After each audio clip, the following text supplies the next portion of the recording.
To gain knowledge with Manku मैं लेकर आई हूँ एपीएस यूनिवर्सिटी का जो अभी 2022 में रिसेंटली बीएड फर्स्ट ईयर का एग्ज़ाम हुआ था उसके पेपर। तो मैं फर्स्ट और सेकंड पेपर शेयर कर चुकी हूँ, लिंक डिस्क्रिप्शन में दे दूँगी। आज हम लोग देखेंगे थर्ड पेपर जो कि है लर्निंग एंड टीचिंग सब्जेक्ट का।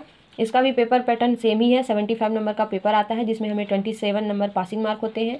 और पेपर जो है सेक्शन ए और सेक्शन बी में आता है, जिसमें से हमें सेक्शन ए में 11 क्वेश्चन अटेंड करने होते हैं और सेक्शन बी में 2 क्वेश्चन अटेंड करने होते हैं।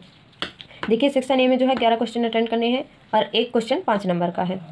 पहला क्वेश्चन क्या था, अधिगम के व्यवहारवादी परिप्रेक्ष्य को स्पष्ट कीजिए। सेकंड इज शिक्षण में सृजनात्मकता की भूमिका का वर्णन कीजिए। ब्रूनर के सिद्धांत में शिक्षा का क्या योगदान है। अधिगम को प्रभावित करने वाली कोई 4 दशाओं की व्याख्या कीजिए। पियाजे के संज्ञात्मक विकास के सिद्धांत को समझाइए। नेक्स्ट शिक्षण में शिक्षक की भूमिका का वर्णन कीजिए। अधिगम स्थानांतरण से आप क्या समझते हैं। वायोगोत्स्की के विचार शिक्षण प्रक्रिया में कैसे उपयोगी है। क्वेश्चन पेपर जो है वो हिंदी इंग्लिश दोनों मीडियम में आता है।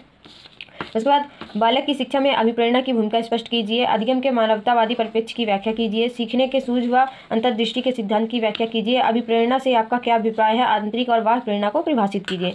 व्यक्तित्व विकास में पाठ्य सहगामी क्रियाओं के योगदान का वर्णन कीजिए।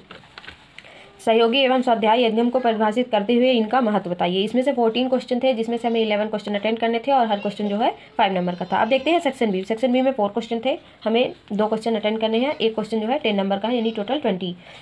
पहला क्वेश्चन क्या था, व्यक्तित्व विभिन्नता से आप क्या समझते हैं। व्यक्तित्व विभिन्नता को समावेशित करने पर कक्षा शिक्षण में अपेक्षित परिवर्तन का वर्णन कीजिए।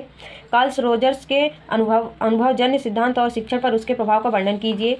सीखने की विभिन्न स्थितियों में शिक्षार्थी की भूमिका से संबंधित सैद्धांतिक दृष्टिकोण को समझाइए। किन्हीं 2 पर संक्षिप्त टिप्पणी लिखिए। पहला क्या था, आत्म प्रभावकारिता, संज्ञानात्मक क्षमताओं की सीमा, नैतिक मूल्यों का विकास। मिलते हैं नेक्स्ट वीडियो में नेक्स्ट पेपर के साथ।